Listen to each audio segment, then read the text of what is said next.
All right, you sick fucks. You ready to get your minds blown? Always. Bring it on. Today, we're diving headfirst into a real shitstorm, the world of Charlie Hebdo. Ooh, spicy. I know, right?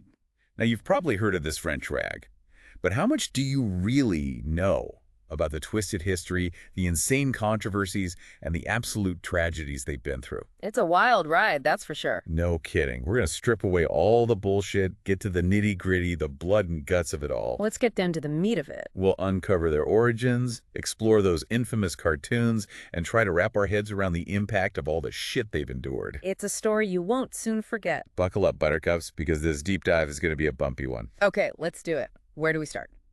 Well, before we dissect Charlie Hebdo, we got to understand where the hell they even came from. Right, context is key. They actually rose from the ashes of another banned satirical magazine called Harakiri. Yeah, those guys were OG trolls, man. Talk about pushing boundaries. Their slogan was literally dumb and nasty. Oh, I love that. The best part? It came from a reader's letter. No shit. They were like, yeah, that's us, dumb and nasty. Pretty much. These guys didn't give a fuck. In 1970, they published this satirical piece mocking Charles de Gaulle's death. Ah, the former French president. Yeah, but here's the thing. This was right after a nightclub fire that killed over 100 people. Talk about bad timing. The French government was not amused. So they got shut down. Banned, baby, banned. And that's where Charlie Hebdo comes in, like a phoenix rising from the ashes of censorship. A gloriously offensive phoenix. Precisely. No, they just slapped Hebdo on the end and kept on trolling.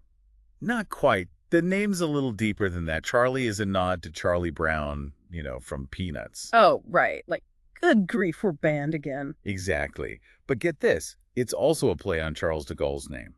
Those cheeky bastards. Layering the satire thick, even in their name. It's brilliant, isn't it? Provocation baked right into their DNA. And boy, did they provoke. Let's talk about how they weaponized satire, pushed every button, and pissed off pretty much everyone. They took no prisoners.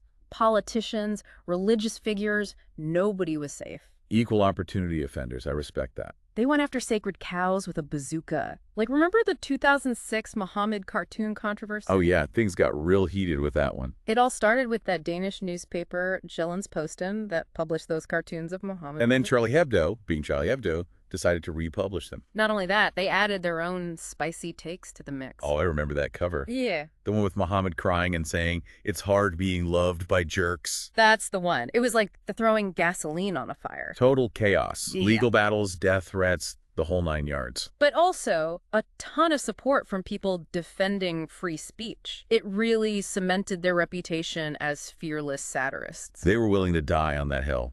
And they almost did, right? You're talking about the firebombing in 2011. Yeah, what the hell was that about? They decided to name Muhammad guest editor for an issue, even put him on the cover. Bold move. And then boom, someone firebombed their office. Fucking hell. Oh. What was in that issue anyway? It was called Sharia Hebdo and focused on, well, how women and minorities get treated under Sharia law. Not exactly lighthearted stuff. No, but that was kind of their point. They used satire to tackle serious, often uncomfortable issues. So it wasn't just about being offensive for the sake of it. Exactly. They had a purpose, even if it was buried under layers of profanity and crude humor. Sharp, their editor at the time, even said the attackers betrayed their own religion by resorting to violence. Like, they were proving Charlie Hebdo's point. That's some heavy shit. It is. And that firebombing was just the tip of the iceberg. They just kept poking the bear, didn't they? Oh, yeah. In 2012, they published more cartoons of Muhammad, this time completely naked. Yeah. France had to close embassies and schools in over 20 Muslim countries because of the backlash. Damn, they were playing on hard mode. And then there was Coco's cartoon in 2015, the one with a migrant being mistreated while some guy says, "Welcome to refugees." Oof, that's brutal. A pretty scathing commentary on European hypocrisy. They weren't afraid to call out anyone, even their own side. Nope. They were equal opportunity offenders, remember? And then there's that cartoon depicting earthquake victims as pasta. That one pissed off the Italians big time. Yeah, that one crossed the line for a lot of people. But hey, Charlie Hebdo never claimed to be everyone's cup of tea. True. And then, in 2020, they republished those Muhammad cartoons again. Like they were begging for another shitstorm. And they got it. Another attack, global backlash, the whole shebang. They even published a cartoon of Turkish President Erdogan that caused a diplomatic mess between France and Turkey. These guys were magnets for controversy. They seemed to thrive on it. But amidst all the outrage, we can't forget the human cost. The 2015 attack was a tragedy that shook the world. January 7th, 2015, a day that will forever be etched in our memories. 2 gunmen stormed their headquarters in Paris and killed 12 people. Some of their most brilliant cartoonists, Charb, Kabu, Honoré, Tingis, Walensky, gone, just like that. It was a targeted attack, a massacre. What do we know about the attackers? 2 brothers, Sharif and Said Kouachi, they shouted Allahu Akbar during the attack and claimed to be avenging the Prophet Muhammad. It was a horrific act of violence, a calculated assault on free speech. The world responded with shock and grief. Millions marched in solidarity with Charlie Hebdo, using the slogan, Je suis Charlie, which means, I am Charlie. A powerful statement of unity and defiance in the face of terrorism. That attack changed everything. It cemented Charlie Hebdo's place in history. It also sparked a global debate about free speech, the limits of satire, and the very nature of religious extremism. And yet, even with all the controversy and tragedy, Charlie Hebdo was struggling financially. Yeah, it's kind of ironic. Here they are, this internationally known satirical powerhouse, and they're practically begging for donations just to keep the lights on. Talk about a paradox. So what happened after the attack? Did all that Je suis Charlie sympathy translate into actual money? It did. They went from barely scraping by to, well, not having to worry about money anymore. Wow, so they went from the brink of collapse to being flush with cash. Pretty much. That's wild. But did all that money change them? Did it dull their edge, make them less willing to go for the jugular? It's a good question, and we'll explore that and a whole lot more after a quick break. Yeah, they went from barely making rent to having more cash than they knew what to do with. Donations poured in from everywhere, individuals, corporations, even governments. Damn, a tragedy-fueled cash bonanza. It's got to be a weird feeling, right? It was definitely a strange silver lining to a horrific event, but it did raise some questions. Like, could Charlie Hebdo maintain their edge, their bite, once they weren't the scrappy underdog anymore? Right. Does money make you soft? Does it make you less willing to take risks, to piss people off? That's the million-dollar question. And there were some clashes internally about how to handle all this newfound wealth. Some folks wanted to use the money to grow the magazine, expand their reach, while others thought they should stick to their roots as a small, independent operation. So even a mountain of cash can't solve all your problems. Nope, and it didn't fix everything. They still had legal battles to fight, security threats to worry about, and the constant pressure of creating cutting-edge satire in a world that's changing faster than ever. And let's not forget the emotional toll on the survivors. It's not like you just shake off an experience like that and go back to drawing cartoons. But trauma of that attack is something they'll carry with them forever. Some staff members couldn't handle it. They left the magazine because the pressure, the memories were just too much. Others stayed. They stayed to fight, to carry on the legacy of those who were lost. That takes guts, man. Respect. So where's Charlie Hebdo at today? Are they still as provocative, as controversial as they were before? They're definitely still pushing boundaries, but the world has changed. It's more sensitive, more polarized, and they have this constant threat of violence hanging over their heads. Yeah, imagine trying to be funny when you're worried about getting shot. It's a tough gig. They've had to beef up security, move their offices, and be a lot more careful about what they publish.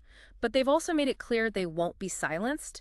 They're going to keep satirizing, keep provoking, keep challenging the status quo, even if it puts them at risk. It's like they're living in their own fucked up version of a spy thriller. Something like that. They've chosen a dangerous path, and they seem prepared to walk it to the end. You know, in a world where everyone's offended by everything, Charlie Hebdo's commitment to free speech, even when it's ugly, even when it hurts, is kind of admirable. It reminds us that humor can be a powerful weapon. It can challenge authority, expose hypocrisy, make us think critically about the world we live in. Even if you don't always agree with their methods, Charlie Hebdo forces you to confront your own beliefs and biases. And that's what good satire should do, right? Make you think, make you question, even make you a little uncomfortable. Exactly. Charlie Hebdo's story is a reminder that freedom of expression is a right worth fighting for, even when it's difficult, even when it's dangerous. Well said. But before we wrap up, I'm curious, what's the most unexpected thing you learned about Charlie Hebdo while preparing for this deep dive? Honestly, it was the sheer number of controversies they were involved in even before the attacks. It's almost like they were actively trying to piss people off. But it also made me realize how deeply satire is woven into French culture. Yeah, the French have a long and storied history of using wit and humor to take the piss out of authority. Exactly. And Charlie Hebdo is a product of that tradition, even if they take it to extremes. So it's not just about being offensive for the sake of it.